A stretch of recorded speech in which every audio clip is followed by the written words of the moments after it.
Welcome to episode 5, Views from a Business Leader. In this episode we talk to Patricia Marks, who is the CEO of the Newbury District Agricultural Society.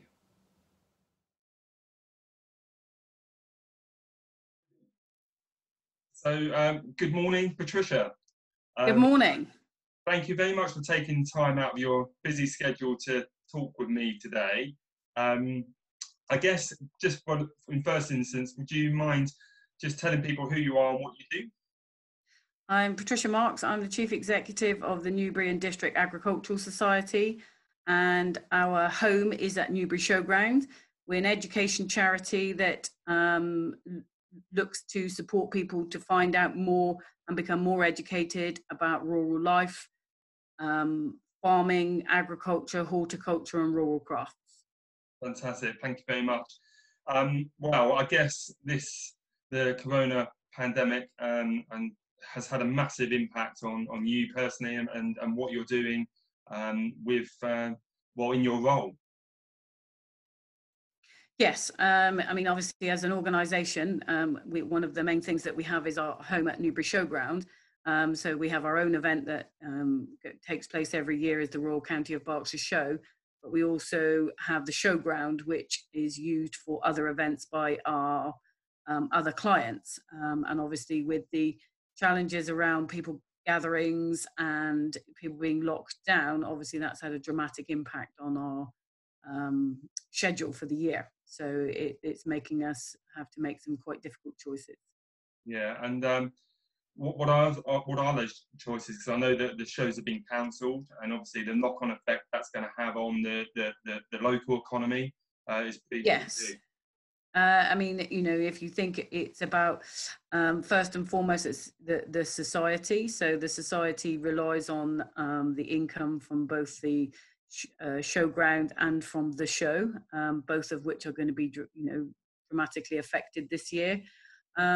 But we're also, so that we have a relatively small staff team, but it doesn't matter how small the team is, the impact still could be quite, a lot, even for a small team. So at the moment, we're obviously looking at all the options that are laid out to us with the government in terms of furloughing staff, in terms of, we're taking measures of cost cutting, we're taking measures of, which things like, looking at your business model very, very tightly. And so it is a huge challenge as a business lead.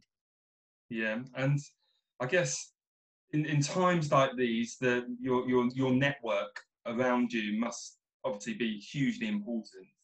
Yeah, I've got a number of different networks, one being the chamber, and so talking to other members of the chamber, but also to other chief executives in and around the UK about some of the challenges that they're facing, and general networks, business networks, which I think are critical for any of us when we're leading a business, is that you need to talk to your networks to find out what's happening, how things are happening, and getting the best advice you can. So, there's lots of advice out there, but sometimes, there's so much advice out there.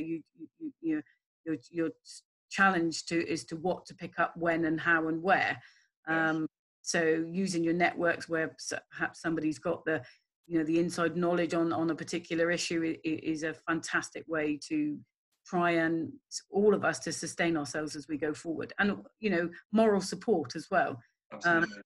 As business leads, it can be quite lonely out at the front, and you're the one having to make all of those difficult decisions. So it's good to have other people to talk to when, you just need someone to sort of say, wow, this is difficult. How would you manage this sort of situation? So yes. Works are vital. So in your role at the moment, is it more about dealing with the now, or are you trying to sort of plan for the future? At the moment, it's relatively early days, so we're still dealing with the now and the impacts of the fact that some of our clients aren't coming to the showground. So what does that mean? Dealing with contractors, dealing with people that had booked to be part of the show, and obviously, the show's been cancelled for this year, and so there's quite a lot of work there to be done. So you know, at the moment there's that, but we're also future proofing. So we're also looking at the long-term plan as to what this means for the society and the showground longer term. With regards to the actual trades that come to the show each year, and obviously it's probably one of their biggest sort of incomes for their year. There's sort of around, am I right in saying it's about 650 sort of trades Yes. that come each year?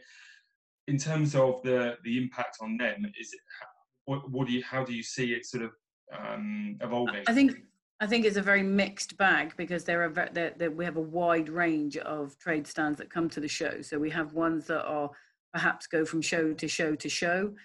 So, you know, it's going to be a very tough year for them, because obviously the early income that they would have got through the spring and summer shows is going to be impacted. And then you've got the ones that are our traditional ones, which are, you know, that come every year. They're going to be making choices as well about, you know, what they do and how they do it. So yeah, we're talking to them all, and, you know, keeping them in touch as to what's happening. They're incredibly supportive group, and lots of them have, you know, come back to us and said, you know, that they will be coming back next year. So, which is fantastic. So it's just a case of keeping the communications channels open and making sure that, you know, we just keep people updated with what's happening. Yes. It's more difficult as, you know, the staff team are impacted in the fact that, you know, we have some on furlough at the moment, and, you know, so there's less of us trying to cover all of the bases. It's interesting you say that, because obviously speaking with other sort of business leaders, keeping staff sort of motivated and on the path that they need to be on, and keeping them healthy mentally as well. How have you sort of tackled that? I personally have sent all of my team a little note for Easter, and some pictures. So I cut some pictures out of magazines and just sort of, you know, sent them all a little note, which I think the majority of them must have received it today, because I've had messages and smiles to say, you know, thanks for thinking of us. We're also using, you know, platforms like Zoom and Skype and things like that to keep in touch, just as, you know, to say hello, because like you say, we're normally a working unit that sits face to face looking at each other. We're now a working unit that doesn't see each other. Which is difficult, because, you know, some people are very social animals, and they like that. They, you know, part of going to work is that they didn't want to work in isolation. They wanted to work in a group. So some are finding it more difficult than others, but we're keeping in touch, and, you know, just making sure that we're just talking. Yes, absolutely. I think it's massively important. So from a business leader perspective, because obviously you speak to quite a few, I'm guessing, on a day-to-day basis, what's the key takeaways that I guess you're getting from these people in terms of what they're doing at the moment? One is keep talking to each other, is get support through your networks. You know, lots of business leaders it's all very different for them. It depends on their own situation. And, you know, all businesses are being impacted one way or another. And, you know, everybody's dealing with it in the best way that they can.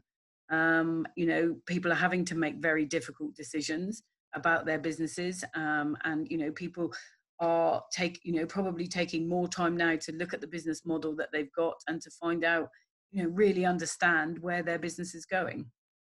And so for each of the business leads, I would say, you know, make sure you've got your team and your network and everything behind you, and, you know, just keep talking.